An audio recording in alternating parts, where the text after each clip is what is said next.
We're back, ladies and gentlemen. Have you guys seen that Senator Josh Hawley is pushing again for the PELOSI Act?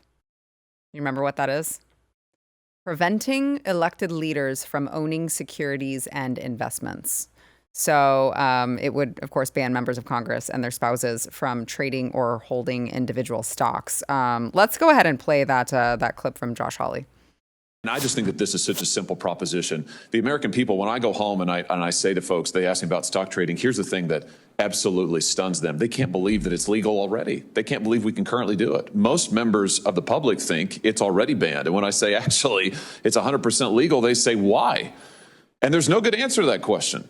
We should be here to focus on the public's business, not private gain. We shouldn't be here day trading. We shouldn't be here focusing on our stock portfolios. We should be here doing what the American people sent us to do. And that's what this bill is about. With that, I yield back, Mr. Chairman.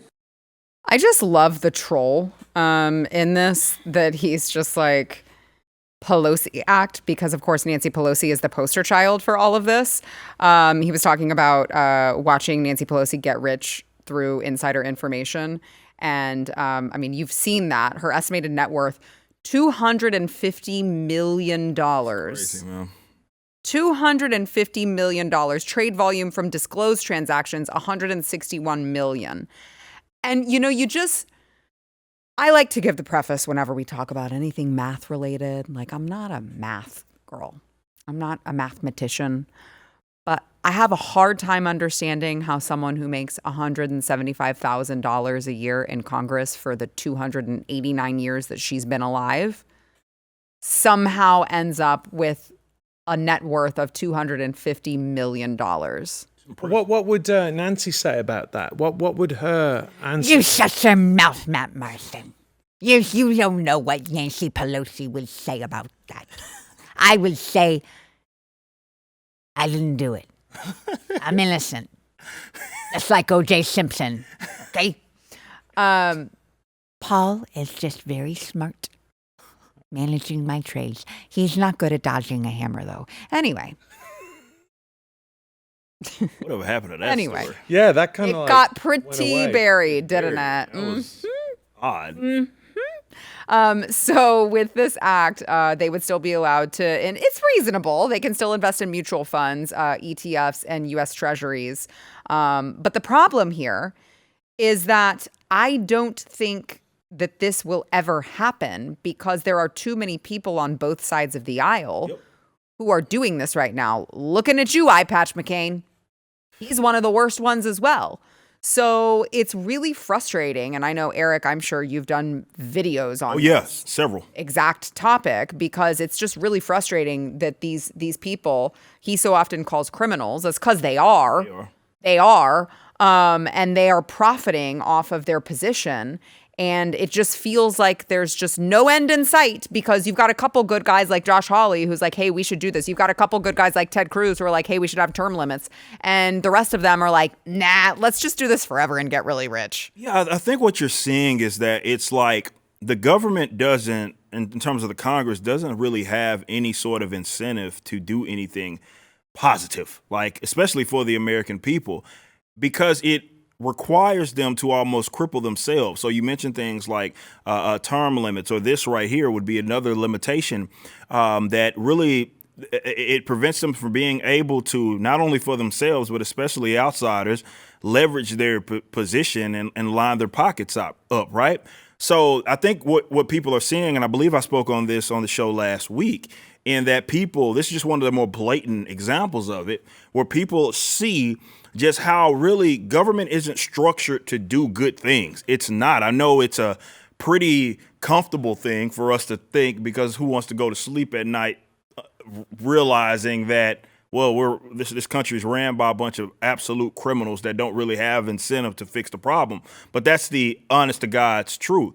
So Sarah brings up a great point when she's like, I don't see this ever happening Yeah, that applies to a bunch of other things. Is why would they? Why would they cripple themselves? It does take a somewhat decent person to do that because they're basically saying, no, I'm going to willingly tie my hands behind my back. All these efforts that we had to be able to line our own pockets, we're going to get rid of those. So you apply that logic to just about everything else that the government does, and yeah, you arrive to the same spot, and that is that they don't really have an incentive to fix a lot of problems because it would force them to take a massive pay cut. Nancy Pelosi, yes, she is the poster child. Cheryl brings up a great point that she's not the only one, but she is the poster child, and it doesn't make any sense logically because it's not her trade. You know, she doesn't have a lick of sense to be like she's able to make these. What are you talking about, Eric? Why would you say that? But she has 200-something plus million. Oh, she's worth that amount of money. She's been in government forever. So that's really the only job that she has had. And it's not like she's running some sort of legitimate business, and that's what's getting her the wealth. And the same can be said for a lot of those other guys. And this is why, whether it be like the Elons or the Trumps, when you look at them and you think that they're doing something positive, it's oftentimes because they were well accomplished before they got there, right? Mm-hmm. We knew that in the first term, Trump was one of those that was like foregoing his salary. He didn't need it. So he would do things unorthodox. That doesn't mean that I or you agree with everything that he does, right. But he doesn't necessarily need to fall back on, well, I need to do what works for me and lining my pockets up. And the same goes for Elon with Doge, right? It's one of the which, it flows back and forth, but the richest man in the world. So really, I can just go in here, try to clean some things up. I don't need to line my pockets up. I got enough money to go around. So, yeah, man, government sucks. That's just what it boils down to. Yeah, and you know that the irony of it is, again, we always say that they are doing exactly what they accuse you of doing.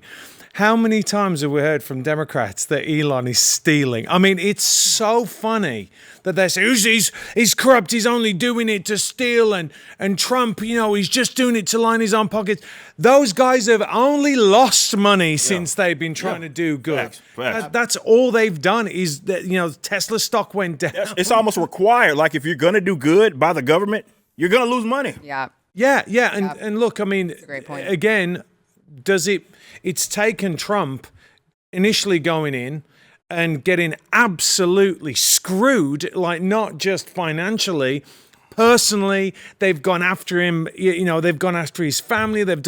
So now we're at a point, I believe, and we've said this before about this administration, and there's not a lot left of it, actually. We keep saying there's not a lot of time, but Trump can do something about this, and he probably should. Now, I don't know if they can do an executive order. I don't know if he's able to do that, but wouldn't it be awesome if he did do an executive order and said, listen, you guys can't trade anymore? None of us, including me. Yeah. I don't see anything wrong with that. He's already indicated he's all in favor of this law. Like he said, I will sign this into law if you send it to me. So I don't see any reason why he wouldn't. Can't he executive order it? Because I don't see them. By the way, here's the other thing. I don't think he can do that. I don't know. I don't know, but here's the other thing. I think he can dictate Congress. Look. Why doesn't he just executive order make himself king and he can just tell him whatever the hell he wants? Well, Trump 2028. It's the greatest troll. I'm just saying. But here's the thing. It also doesn't, if you think about the people that are running, Eric, to your point, the good people are going to get pushed out because they actually have morals and standards. So that when the lobbyists come in and the big money come in to fund these campaigns for Congress, they're going to go for the people they can buy, not the people they can't buy. Right. So they're like, hey, listen, man, you get in, you're going to be a millionaire. This is, we will back you, do our bidding, and once you get in there, you're going to be set for life. It doesn't. As you said, the government isn't set up for virtuous people. That's the sad thing. Yeah, well, Eric, if this guy had it his way, they would just get paid more. We talked about that. No, but I said, listen, by the way, Matt Peterson agreed with me. He was like, oh my gosh, it's the hottest take of all time. No, listen, all right. You pay criminals more money, they'll stop criminaling. No, look, if you've got to be in two places and that you're getting paid, if you've got to be in Los Angeles and in Don't. If you're going to be in Los Angeles and you're going to be in Washington and you've got to have a house in both places, they're more likely to, because how are they going to cover their costs? They can have government housing. It's not going to happen. They can pay from their campaign. I'm pretty sure their campaign, like it's not personal money that they're using. No, it's. I know that it's more difficult. That's all I'm saying. I know. How do you know? Have you done it? How do you know? Have you done it? Who are you talking to? Nancy Pelosi? Is Nancy Pelosi telling you that it's really difficult and that's Nancy, enough, Nancy. Okay, we've heard you. We don't hear you anymore. Okay, shut up. Button it. You're a drunkard. You're stupid Nancy. I call her. No, but it is really Corrupt Nancy. I call her. She's amazing. Stocky Nancy. Skeletor Nancy is what we call her. Skeletor. She looks like a. She looks like a skeleton. Stocky Nancy, which following her trading strategy, by the way, it would have delivered a 631% return, which is just triple the market. It's all totally legitimate. I'm just a good guesser. I just guess really well. It's Paul or something. Didn't guess that I'd win, Nancy. You didn't guess. You got it wrong. Stupid Nancy. Stupid Nancy. If you like this clip and you want to see the full episode, click here. And if you want to subscribe to the channel, come on, you know you do. Click here.